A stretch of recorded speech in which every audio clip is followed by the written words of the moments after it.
Well, wonderful. Welcome everyone to the 7th episode of our 8-episode series, and potentially more to come once more information keeps flowing out to kind of help just everyone keep you informed on what's going on in the parish. So this one, we're going to talk a little bit about the music area.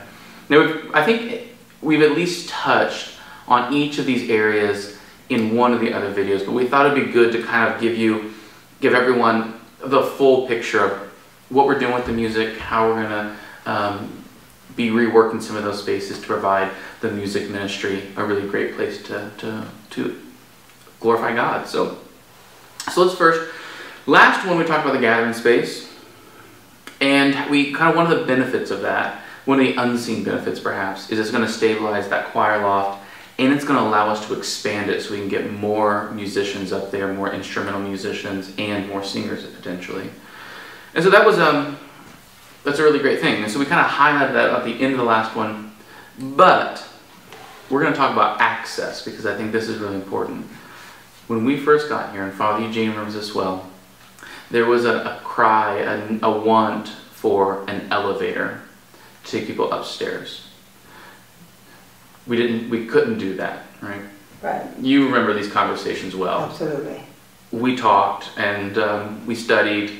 And the only way to make that happen was if we were going to attach something on the outside of the building. Right.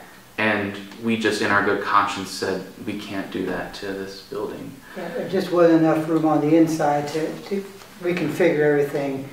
The church was not built with an elevator in mind. Yeah. So that's, yeah, and I think some of it is, too, an elevator doesn't count as an area of regress. So you would still have to put in 2 stairwells inside of the space and the elevator. right.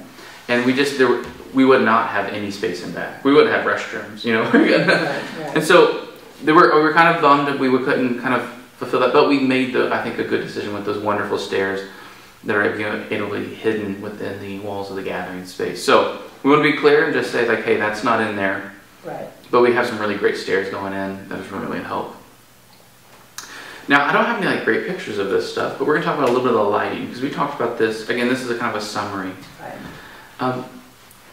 We're just going to increase the lighting in that choir loft, using the same can lighting they have, but they're going to be a little bit more intense so that they can, because it's dark up there, we've been told. And so we'll solve that problem. Now, what about heating and cooling?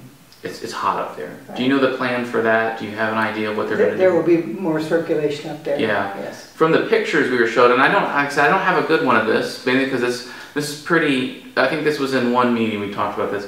They're going to put little mounts in the floor that are going to directly deliver air to that choir loft, instead of allowing the cold air just to rise, because cold air doesn't rise. Yeah, that's my science for today, so I'm done. They're going to put these little kind of ports, these little spots in the floor of our gathering space to shoot air, fresh air up into the choir loft, which will be very nice. So. Awesome. Is there anything else in the choir loft that I'm kind of missing? No, I think the whole thing being reconfigured, you know, where the choir members, that's all being expanded to where they have more room. Mm-hmm. And then, you know, so I mean, it's just going to be... And we're going to, we're going to also redo some of the stacking of the steps. Yes. To keep it a little bit more safe. Right, and also it gives a little bit more room. And then that area will be expanded there around the ark, and so that then, you know, ensembles or, you know, small music groups, violins, trumpet, that kind of thing. Yeah. Or even music groups can sit up there along the side. So. Yeah, I'm really excited to see kind of what the potential might be when that's finished. But yeah. And then on either side, well, on both sides, as we go up the steps, before we get to the choir area, there will be seating benches up there to accommodate, you know, overflow seating. Yeah. So. Yeah, that's great, because we're going to be able to kind of put some more seating up there just in case. We have some big masses, you know, with Father Eugene's preaching, and they're going to be full every week. Yeah. Sure. That's right. Yeah. Awesome. So now there's another music spot that we've kind of studied pretty intentionally and pretty thoroughly, and that's the music place up front, which our 6 p.m. Mass crew, they use to sing at. And we can kind of walk through that history real fast to say, you know, originally we were going to kind of adjust the communion rail and kind of cut a space out for them in the sanctuary area. But after kind of, and Father Eugene, you want to comment on it, after a while we just said, hey, we don't think that's the most prudent decision right now. Yes, I mean, I think the communion rail is very important to most of the people in the congregation, and so we wanted to do everything we could to kind of leave it as is, and that's the plan. So that was one of the reasons why we decided to just keep basically the same space for the music area up front, but because if we had changed it, we would have had to take out part of the communion rail, and we just didn't really want to do that. So anyway, I think it's still in a very nice space. So yeah, because even though we didn't kind of cut that communion rail back or kind of make more room, we've reconfigured the space to where it's going to actually give them more room. You know, one example is we're going to make the confessional on one of the signs that's never been used. There's currently a little bit of storage there, but there's a kneeler in there, so we're going to take that kneeler out, put some nice shelving in for them so they can store their music and their music stands and their microphone stands, tuck all that away so they actually can clear out kind of that area. And then right now there are 2 fan coil units, one behind on the aisle by the door, and then one on the front closest to the community. We're able to, with our new HVAC units, take out that first one, or the one closest to the sanctuary, which is just going to give them an entirely new space, because now you're dividing that.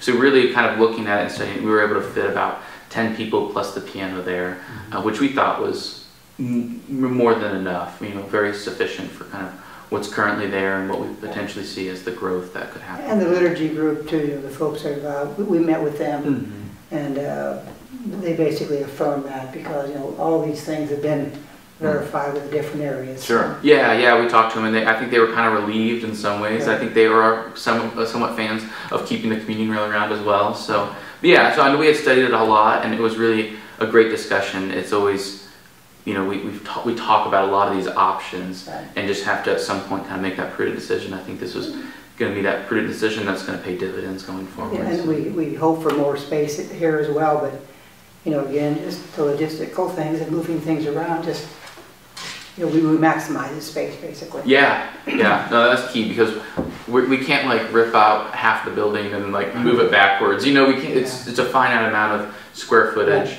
and we have to kind of make sure that there's still pew space. There's a lot of things that we're trying to balance. But I think it's going to turn out great, and I think it's going to give them really the area they need to continue to do their ministry really beautifully. It's been expanded. Yeah. Lighting is better, you know. Yeah, and maybe power will be there for their instruments and that kind of thing. So. Yeah, it's gonna be wonderful, and the choir loft having easier access, having those new and better lighting. I want one of those vent things in the sanctuary, just shooting straight up my alb, you know. I think that'll be really nice, especially when you're purging. That's right. Yeah.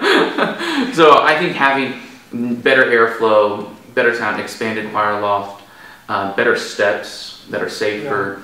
All those things are really going to benefit the choir and really going to enhance our music ministry. And hopefully, right now we don't have a choir because of COVID, but hopefully whenever this is all finished, we'll have one, and it will be bigger and better and better than ever. So awesome. Is there anything else for the music that we kind of missed?